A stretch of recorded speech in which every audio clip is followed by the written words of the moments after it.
The morning started like any other on Earth, or at least that was what everyone thought. The sun rose over the horizon, but something felt wrong. Its light seemed weaker, its warmth faint. Birds flew in confused circles, and the sky looked pale, almost colorless. At the Global Space Defense Center in Geneva, Commander Aisha Rahman stood before a large holographic map showing Earth's orbit. The room was filled with quiet tension. Engineers whispered to each other, screens blinked with data, and red lights flashed across the console walls. "Commander, solar readings have dropped another 10% in the last hour," said Lieutenant Harris, his voice trembling slightly. "Our sensors are not detecting any solar flares or dust storms." "It's like the sun is fading," Aisha frowned. "Run diagnostics again.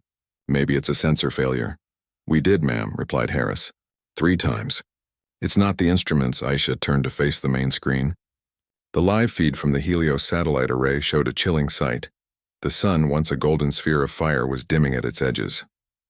A strange black shadow, circular and smooth, was spreading across its surface. At first everyone thought it was an eclipse, but it wasn't. The shadow wasn't moving with planetary motion, it was stationary. Then suddenly the live feed flickered, distorted, and turned to static. "Signal lost," shouted one of the technicians. "We're trying to reconnect." Aisha's heartbeat quickened. She knew what this meant. The last time Earth lost multiple solar satellites at once, it had been because of a meteor storm. But this was something else. Within minutes, other observatories across the world reported the same thing. No data, no light, no sundial. As the emergency alarms echoed through the facility, Aisha opened a secure communication line to the International Science Council. The holographic image of Dr. Elena Morales, a leading astrophysicist from Spain, appeared before her. "Commander Rahman," Elena said quickly, "we're receiving the same reports. The sun's energy output has dropped to 60%. Something enormous is blocking it." "Could it be a rogue planet?" Aisha asked. Elena shook her head. "No. Whatever it is, it's not natural. Its surface is smooth, uniform, and emitting controlled electromagnetic waves. We think it's an artificial structure." Aisha's eyes widened slightly. "A machine?" "Yes," Elena replied. "A massive one. We've named it the Veil." The word hung heavy in the air. Aisha could hear the tension in Elena's voice. "Dr. Morales, can you locate its position?" "Somewhere near Mercury's orbit," Elena said. "But it's not moving like a ship. It's anchored, like it's drawing something from the sun itself." The connection flickered again. Static. Then darkness. The network went silent. For the first time in human history, the sun began to dim faster than the world could react. By noon, solar power grids started to fail. Cities switched to emergency energy reserves. People came out of their homes, staring up at the strange gray sky. The light was cold and faint, as though the sun were wrapped in smoke. News anchors spoke in trembling voices. Scientists tried to explain. Theories flooded the internet. Some said it was a cosmic event, others said aliens had built a giant barrier. But no one truly knew. The fear grew with every passing hour. Inside the defense center, the situation worsened. "Commander, we've lost contact with the lunar relay," Harris reported. "All satellites beyond Mars are offline. It's like something is jamming our deep space signals." "Try rerouting through the Mars relay," Aisha ordered. "Already tried." No response. Aisha clenched her fists. The Earth was going dark, and humanity's eyes in space were closing one by one. She looked at the small blue holographic model of Earth hovering before her, a fragile world now wrapped in a cloak of shadow. "Prepare a global emergency broadcast," she said firmly. "Every country, every channel. People need to know what's happening. The message to the world within an hour. Every television, radio, and holographic display across the planet flickered with the same image. Commander Aisha Rahman standing in front of the emblem of the United Earth Council. "This is Commander Rahman of the Global Space Defense Network," she began. "Our planet is facing an unprecedented event. The sun's light is being obstructed by an unknown object. We urge all citizens to remain calm. Power systems are being stabilized. Scientists and engineers from every nation are working together to find a solution." Her voice was calm, but her eyes told a different story. "We have faced dark times before," she continued, "and we have always stood together. Humanity has survived storms, wars, and disasters. We will survive this too. Stay united. Stay strong." Then the feed ended. Across the world, people watched in silence. Some prayed, some cried, others simply looked up at the fading light of the sun, whispering questions no one could answer. The last signal hours later, deep in the Arctic communications station, a team of operators detected a faint pulse coming from beyond Neptune. "It's not a natural signal," one of them said. "The frequency pattern is too precise. It's intelligent." They recorded the signal and sent it to the defense center. The transmission was heavily encrypted and distorted, but once decoded, a chilling voice emerged. It was not human. It was layered, mechanical, yet strangely calm. "Do not resist. Your star is required. Do not interfere." The voice repeated twice before the signal vanished. When Aisha heard the recording, she felt a shiver crawl up her spine. She replayed the words again and again. The meaning was clear. Someone or something had taken the sun, but why? And how could they stop it? The council meeting. A few hours later, the United Earth Council held an emergency session. Holographic screens connected leaders from across the globe. Scientists, generals, and officials, all looking tired and afraid. Dr. Elena Morales was there too, her face pale. "We've analyzed the signal source," she said. "The veil is sending energy beams directly into the sun's core. It's absorbing solar energy. It's harvesting it," a council member frowned. "Harvesting? For what purpose?" Elena took a deep breath. "To power itself. Or to feed something else." The room fell silent. Aisha finally spoke. "Dr. Morales, is there any chance to destroy it?" Elena shook her head. "Not yet. It's far beyond our reach, but we're developing a plan. If we can build a directed energy transmitter on the moon or in orbit, we might disrupt its field long enough to analyze it." "Then do it," Aisha said firmly. "Use every resource you need. Earth will not give up its sun." That night, the stars began to fade too. The darkness grew deeper, colder. Cities lit up with artificial light, but the glow felt weak compared to what was lost.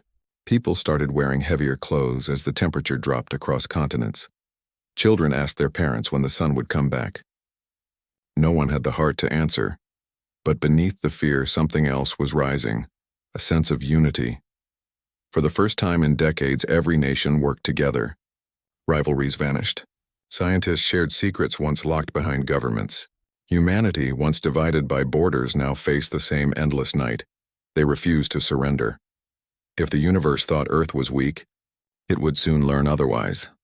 Commander Aisha stood at the observatory window, watching the pale disk where the sun once blazed.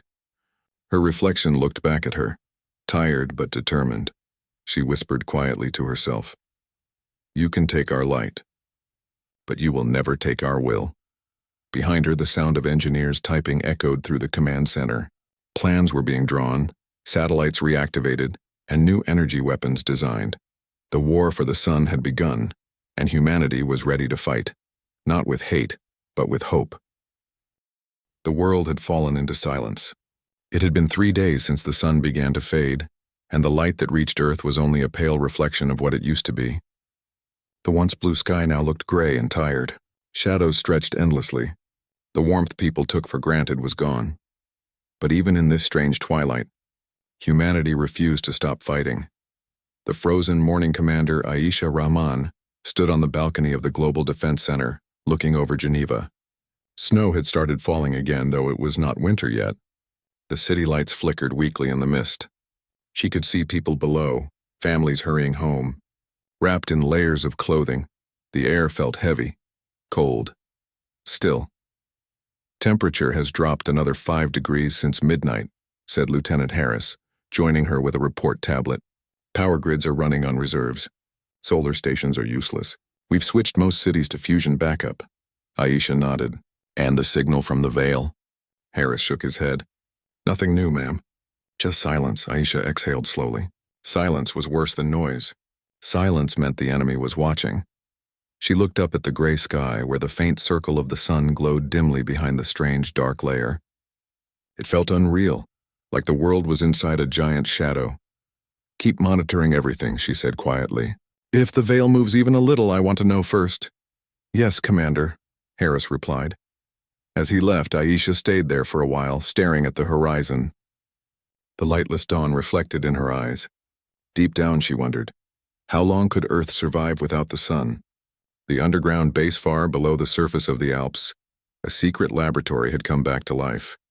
The place was called the Arc Facility, once built for high-energy research, now repurposed for survival. Dr. Elena Morales led the group of scientists working day and night to understand what was happening. She was tall, with sharp eyes that glowed with intelligence, though her face showed exhaustion from sleepless nights. The lab around her was filled with humming machines, glowing screens, and half-eaten food packs left by busy researchers. On one of the large display walls was an image of the Veil, a giant black structure hovering near Mercury's orbit. It looked almost alive, its surface rippling with strange metallic waves. Elena pointed at the readings on the screen. "Look here," she said to her assistant, Raj Patel, who stood beside her. "It's not just blocking sunlight. It's absorbing energy frequencies across multiple spectra. Ultraviolet, gamma, everything. It's drinking the sun dry," Raj frowned. "But why? What kind of civilization would steal energy from a star?" Elena leaned closer to the image.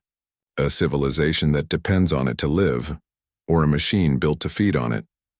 The thought sent chills down their spines. Dr. Morales, another scientist, called from across the room. "We finished decoding the remaining signal fragments from yesterday. It's faint, but there's something new." Elena rushed over. The signal was weak, a mix of static and low vibrations. Then a series of mechanical tones echoed through the speakers. "It's not a voice," Raj said. "It's coordinates?" Elena adjusted the filters and nodded slowly. "Yes, these are coordinates pointing toward the sun's polar region. It might be where the Veil is anchored." Raj's eyes widened. "Anchored? You mean it's physically attached to the sun?" "That's what it looks like," Elena said. "It's using the sun as its power core." She stared at the pattern for a long time, her mind already racing. If they could find a way to cut that connection, maybe they could free the sun. But how could humans, with their small ships and fragile tools, fight something that could wrap itself around a star? The meeting of hope that night, Aisha joined a global conference call with leaders and scientists. The room was filled with quiet tension, faces glowing in the pale light of holographic screens. "Current solar output is down to 52%, reported a scientist from Tokyo. "The rate is steady for now, but if it continues, surface temperatures could drop below freezing within weeks." Dr. Morales appeared next, her voice calm but urgent. "We've confirmed that the Veil is an artificial megastructure. It's absorbing the sun's energy for an unknown purpose. However, we've identified one weak point, a section near the solar north where the structure's energy field is unstable." Aisha leaned forward. "Can we target it?" "Not yet," Elena said. "We need more power than any weapon on Earth can produce. But there might be another way." She opened a new projection, blueprints for something old and secret. "Project Helios," she said. "It was abandoned decades ago. The goal was to create an artificial star, a miniature fusion sun to power space colonies. If we can revive it even on a small scale, we might be able to replicate sunlight and send it into orbit." One of the council members frowned. "You want to make a new sun?" "Not a full one," Elena replied. "Just enough to act as a counter-energy source. We could disrupt the Veil's control and study its reactions." Aisha's eyes narrowed thoughtfully. "If it works, it could be our first step to fight back." The council agreed. The mission was approved. Project Helios was reborn. The work begins within hours. Laboratories and bases across the world joined the effort. Massive cargo planes flew through the dark skies carrying fusion cores, superconductors, and reactor parts. The media called it the Light Initiative. In the frozen lands of Antarctica, the largest underground hangar on the planet roared with activity. Engineers welded metal frameworks. Robots moved glowing containment rings into place. The cold air shimmered with energy as humans worked together like never before. Dr. Morales walked among them, clipboard in hand, checking every stage of the Helios reactor assembly. Her tired eyes gleamed with purpose. Raj approached her with a tablet. "Ma'am, containment field alignment is complete. We're ready for plasma tests." "Good," Elena said. "Let's begin." The chamber filled with a deep hum. Blue light flickered as magnetic fields stabilized. Inside the circular reactor, a small ball of plasma appeared, glowing like a tiny star. "Temperature holding steady," Raj said. "No field collapse." Elena smiled for the first time in days. "Beautiful, isn't it?" A human-made sunrise. The scientists clapped quietly, their breath fogging in the cold air. For a moment, everyone forgot the fear outside. They were witnessing something truly human. A symbol of light born in the heart of darkness. The cold outside. But beyond the lab, the world continued to struggle. In cities, energy rationing had begun. Factories slowed down. Crops began to fail as sunlight disappeared. Ocean currents shifted and strange storms formed over the Atlantic. Yet people didn't give up.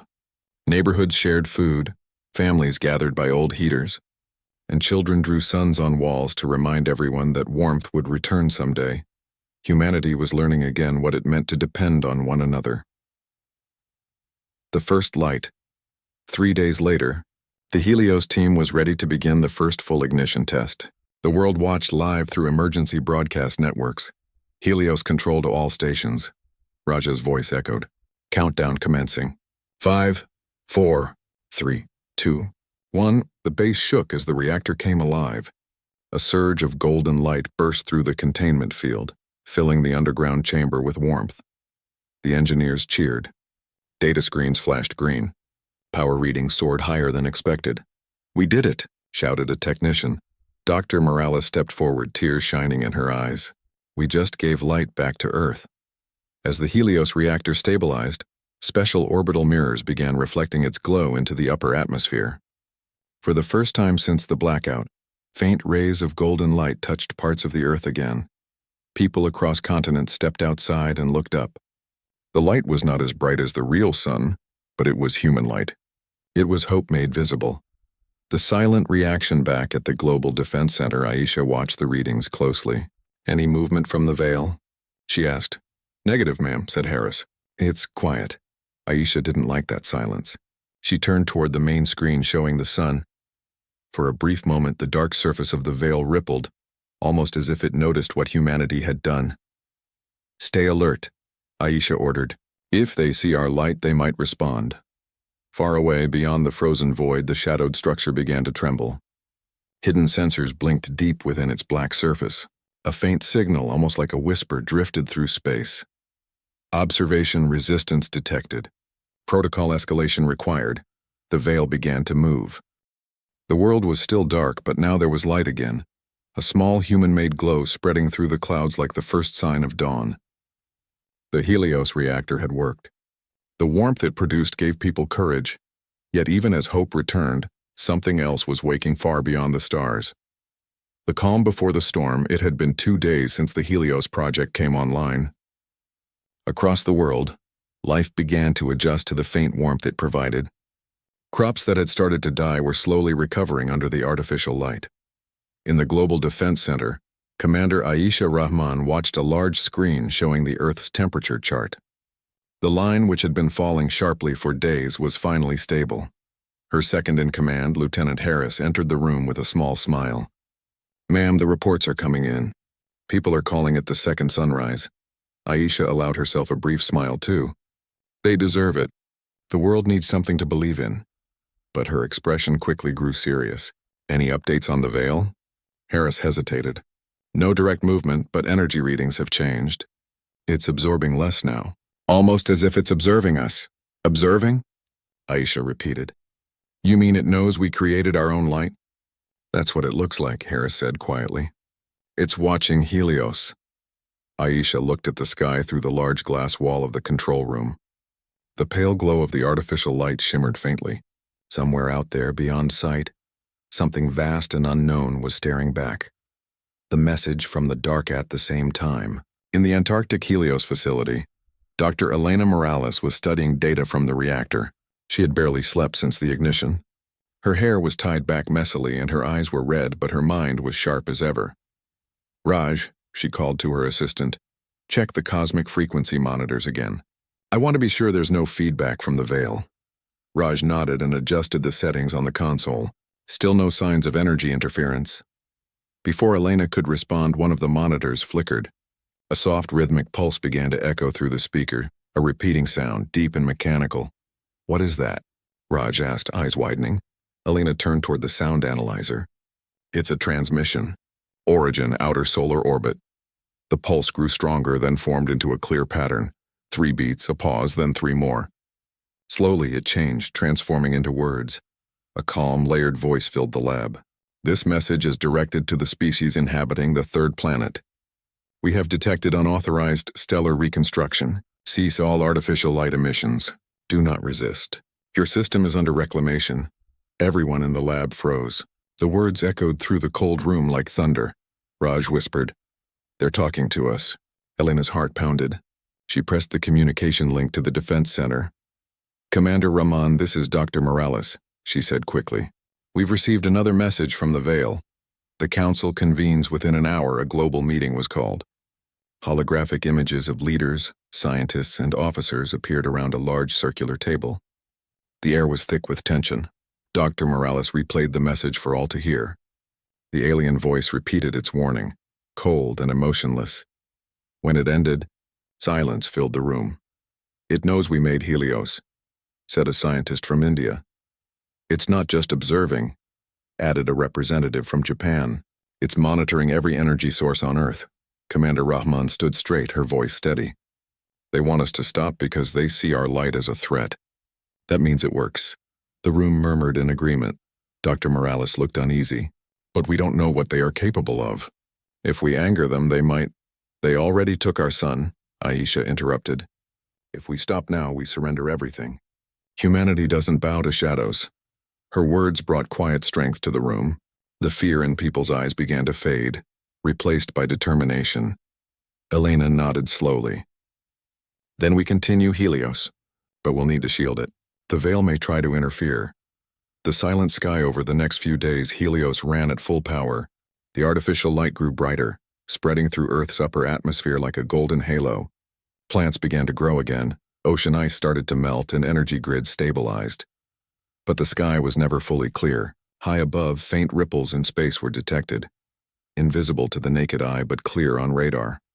Unidentified objects approaching Earth orbit, Harris reported one morning. "Tiny but fast."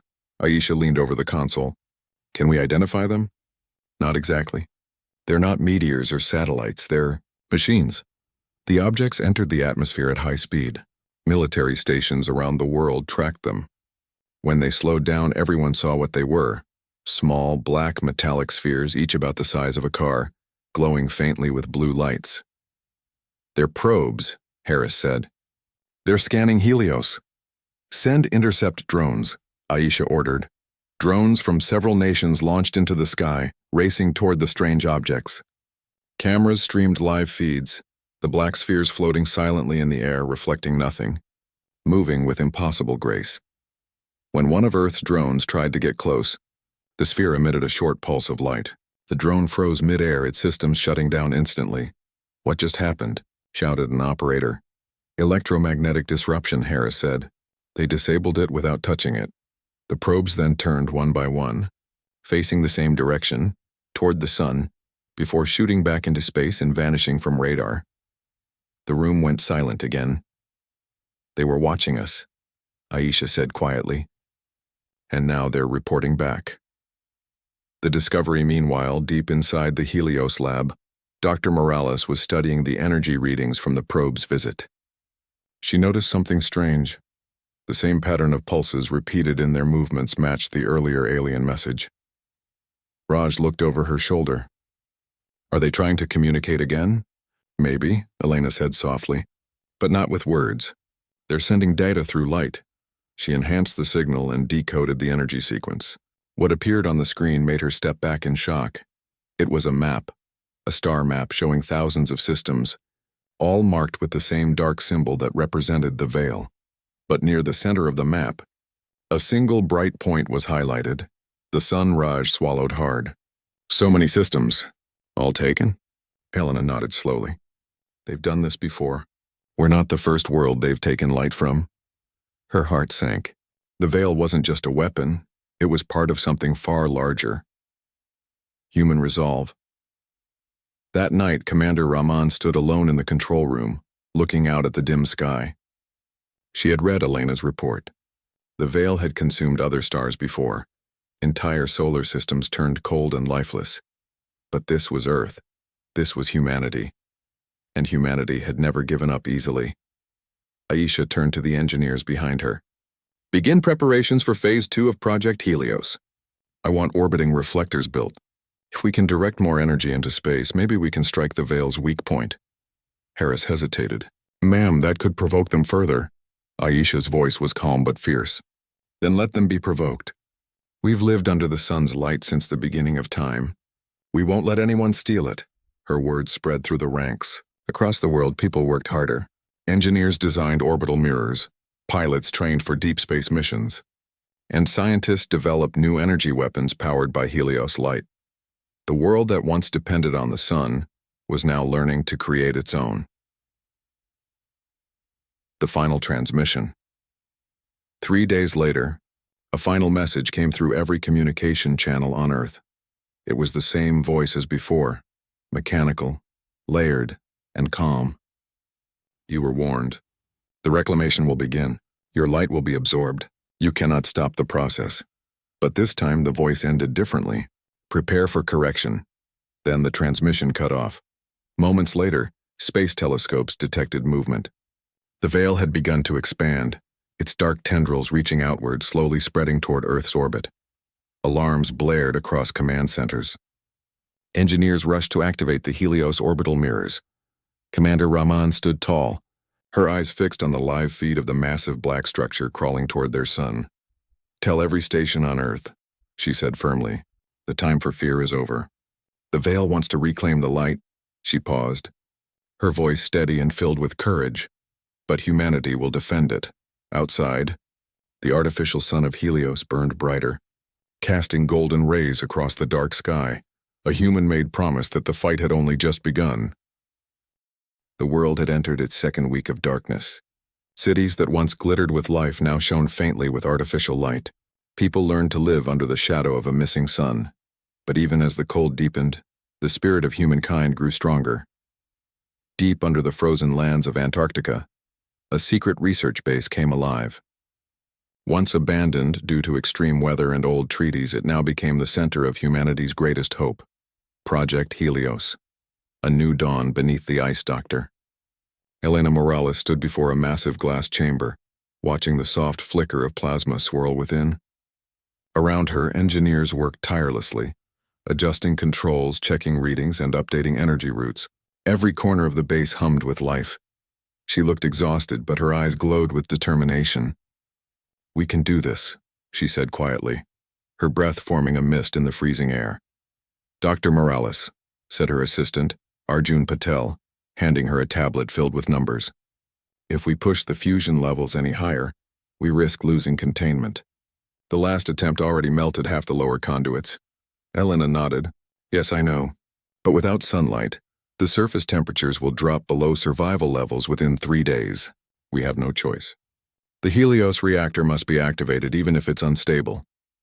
She looked around at her team, a group of scientists from every corner of the Earth. Some came from countries that had once been rivals. Others had never met before the crisis. Yet now they worked as one. No borders, no politics, only one goal: bring back the light. They weren't just building a machine. They were building hope. The Council's decision thousands of kilometers away, Commander Aisha Rahman stood inside the Global Defense Headquarters in Geneva.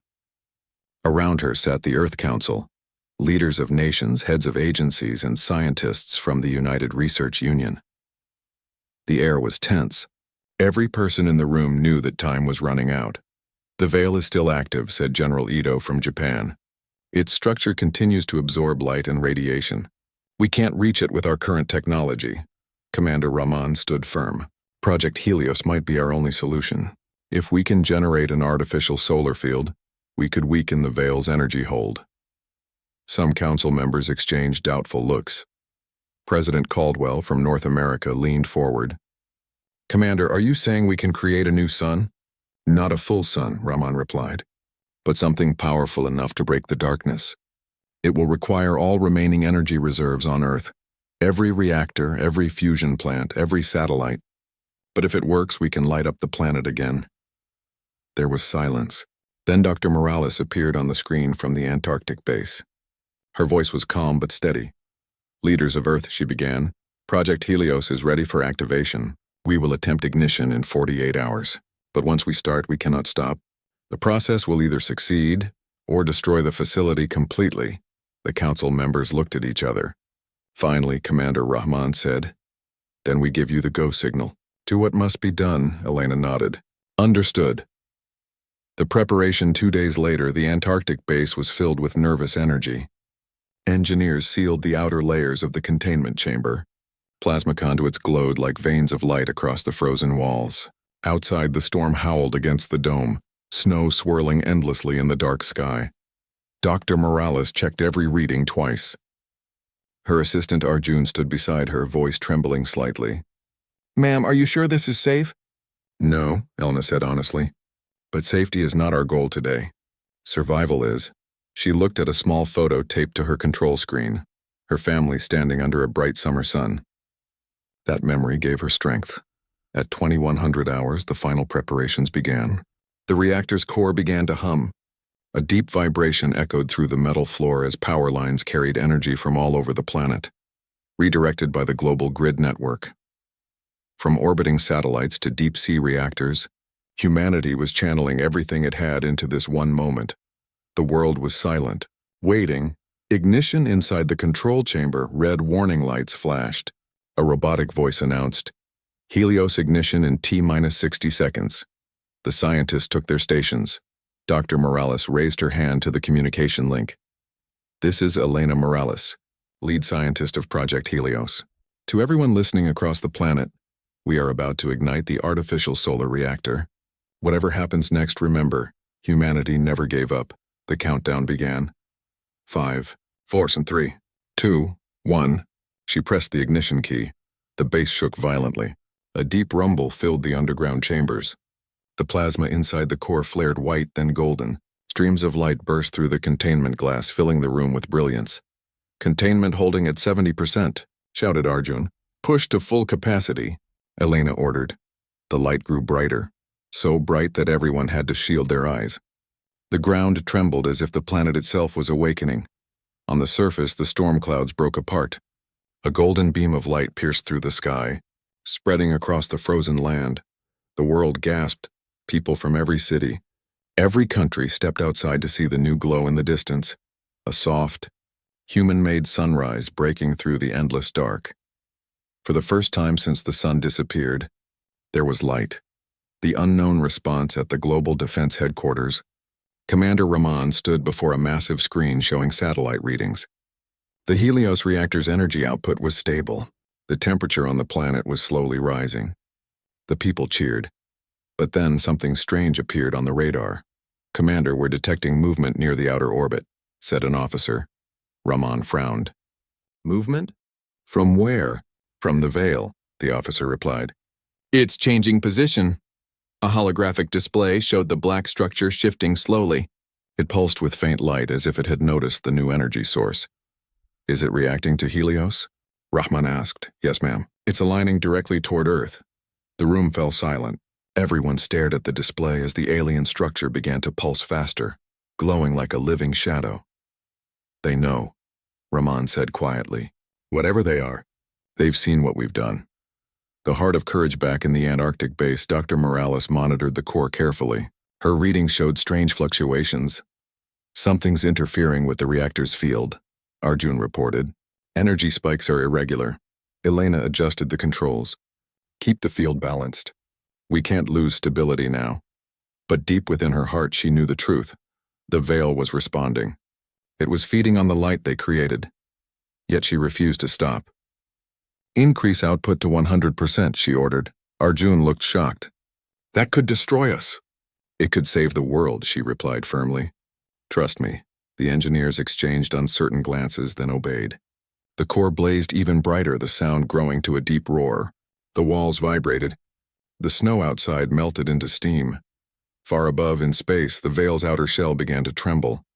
From the shadows, a pulse of dark energy rippled outward, faint but powerful. It was as if something alive was awakening inside the machine.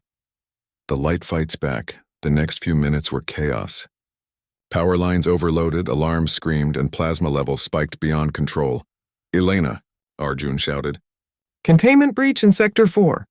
She didn't move. Her hands flew across the controls, stabilizing what she could. Sweat rolled down her forehead. "Hold it steady!" she yelled. The light inside the chamber swirled wildly, forming pattern. Strange, almost like symbols. And then, for a brief second, Elena saw something through the glow, a flicker of stars beyond the darkness. It wasn't destruction. It was connection. "Helios isn't breaking," she whispered. "It's communicating." The plasma energy pulsed, sending waves into space and coded frequencies hidden in light. It was humanity's message to the unknown. "We are here. We will not fade," and then the reading steadied. The base stopped shaking. The golden light calmed, spreading outward through the atmosphere like dawn after a long night. Elena smiled weakly. "It worked." A world reborn across the globe, people watched as a faint sunrise returned. It wasn't the same as before, but it was beautiful, warm, gentle, alive. Children ran outside, laughing in the glow. Farmers looked to the sky with tears in their eyes. Even the oceans shimmered faintly under the new light. Commander Rahman stood on the balcony of the defense tower, looking toward the horizon. She whispered softly, "They thought Earth was weak, but we just lit our own star." Far beyond the planet, the veil floated silently. Its lights flickered, and for the first time it paused its movement. As if confused, humanity had spoken, not with words, but with light, and the universe had noticed. After the ignition of Project Helios, a faint golden glow spread over Earth, cutting through the cold shadow that had haunted every city, forest, and ocean. People who had feared that the sun might never return now saw light once again. Not the sun itself, but a human-made star flickering like hope given form. Yet far beyond the atmosphere, the dark structure known as the Veil stirred. The awakening commander Aisha Rahman stood in the Global Defense Center, staring at the live feed from deep space observatories.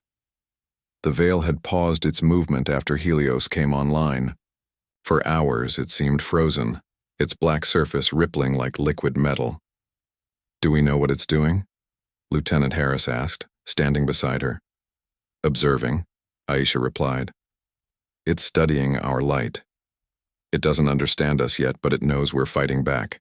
The monitor showed faint energy spikes from the Veil, pulses that were similar to the earlier messages.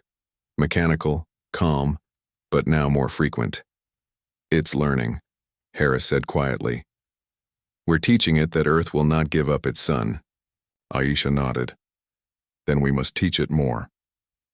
Project Helios, in orbit high above the icy plains of Antarctica, the orbital mirrors connected to Helios had begun their work.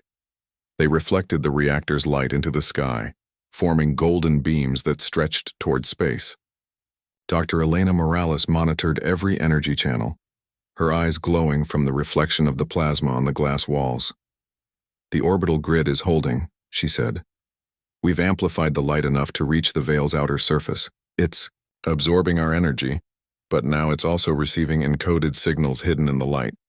Arjun Patel, her assistant, leaned over her shoulder. "Signals? You mean we're talking to it?" Elena smiled faintly. "Not with words. With energy. Humanity's message is one it can't ignore. We will not surrender." The laboratory echoed with quiet determination. The hum of the plasma, the gentle vibration of the base, and the faint sunlight reflected in the ice reminded everyone of what was at stake. Far below the frozen surface, workers whispered, "We're giving the world back its sun." The first. Encounter hours later, satellites detected movement near the Veil.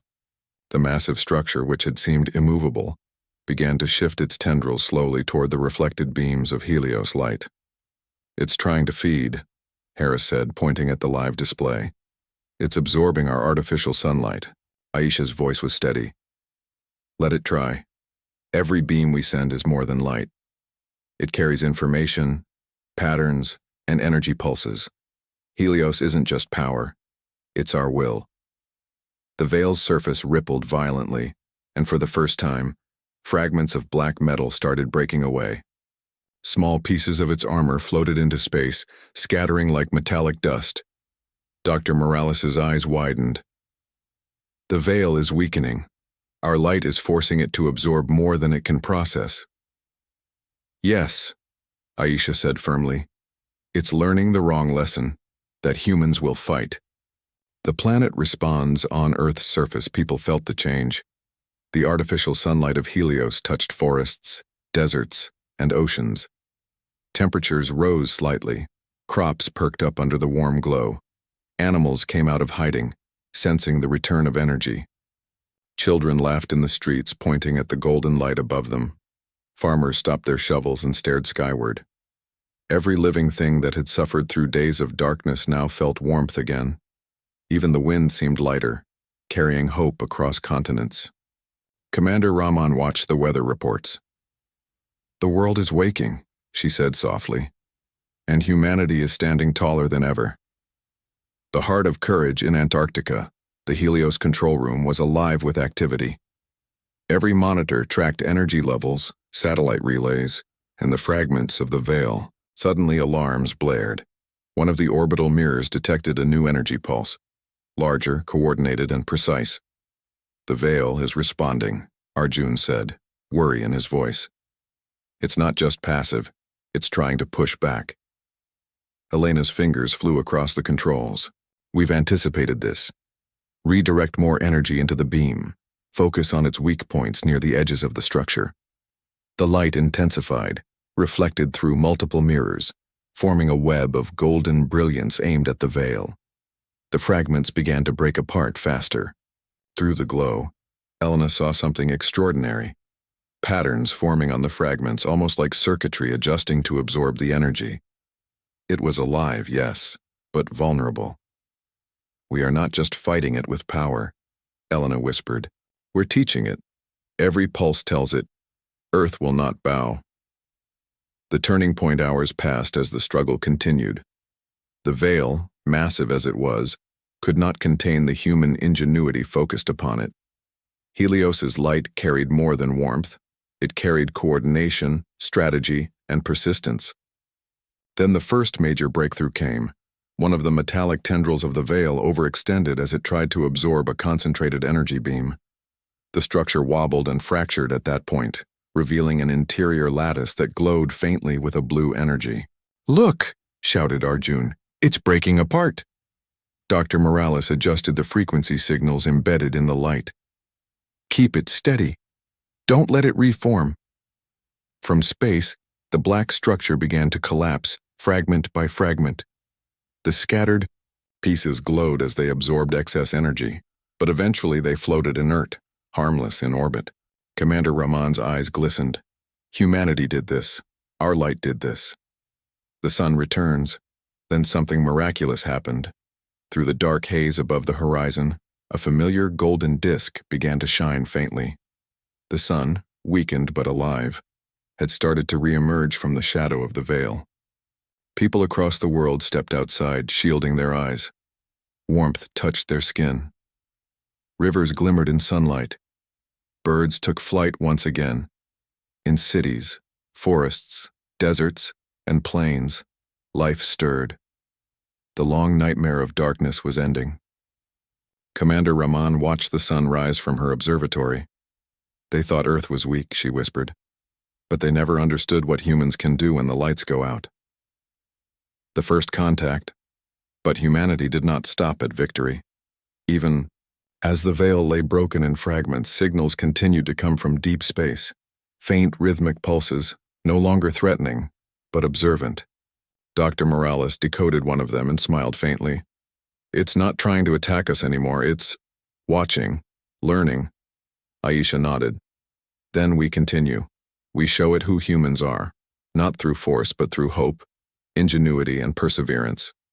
In that moment, the world understood something profound. They had not only saved their son, they had proven themselves capable of standing against the universe itself, and in doing so, they had created a new kind of power, the power of unity, courage, and determination. The dawn of a new era with the sun returned. Helios's artificial light gradually dimmed, but it remained a symbol of what humanity could achieve. Scientists studied the fragments of the veil, learning about technology far beyond Earth's current understanding. Nations pledged to work together, inspired by what had been accomplished. Engineers and scientists prepared for future exploration, knowing that if the veil had visited once, it might visit again. But this time, humanity would be ready. Children drew suns on walls. Parents smiled in streets, and for the first time in days, every living thing felt warmth, both in the light and in the heart. Commander Rahman looked up at the sky, the golden disk of the sun shining brilliantly over the earth. She whispered quietly to herself, "Earth is not weak, and we will never be afraid of the dark again." The world cheered, and far beyond the solar system, the veil, broken but observing, seemed to understand one simple truth. Humanity was not to be underestimated. And in that realization, the first chapter of a new era began, one in which humans had fought darkness itself and emerged victorious.